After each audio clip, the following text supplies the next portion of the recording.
ગુજરાતમાં હાલ વાવાઝોડા અને ગાજવીજ સાથે વરસાદની આગાહી હતી, ત્યારે ભારે હવાના કારણે મેન 11ના વાયરો ઢીલા પડેલ હતા. તેના કારણે માછીમાર કરતા યુવાનને શોક લાગતા મોત નીપજ્યું હતું. ત્યારે ગંભીરતા કોની છે તે જોવાનું રહ્યું. તપાસ દરમિયાન ધોરાજીમાં ભાદર નદીમાં માછીમારી કરવા ગયેલ યુવકનું મોત. PGVCLના 11 kV લાઇનમાં અડી જતા મોત નીપજ્યું.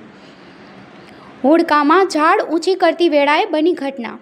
વિશાલ કુમાર સાની ઉંમર વર્ષ 18 નામના યુવકનું મોત.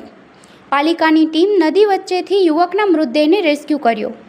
મૃતદેહને પોસ્ટમોર્ટમ માટે સરકારી હોસ્પિટલમાં ખસેડવામાં આવ્યો હતો. સમગ્ર મામલે પોલીસે તપાસ હાથ ધરી છે. પત્રકાર રાજુભાઈ બગડા સાથે નરેશ પટણી, DG न्यूज़ ધોરાજી। मेरा नाम मनीष कुमार है। मेरा भाई का डेथ हो गया है और डैम में मच्छी मार रहा था, वायर नीचे आ गया था, इसके वजह से वो बिजली का लापरवाही की वजह से हो गया है। अभी किधर हो?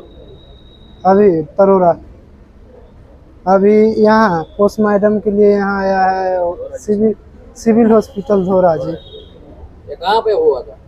ये तरोरा गांव के पास में भादर नदी में।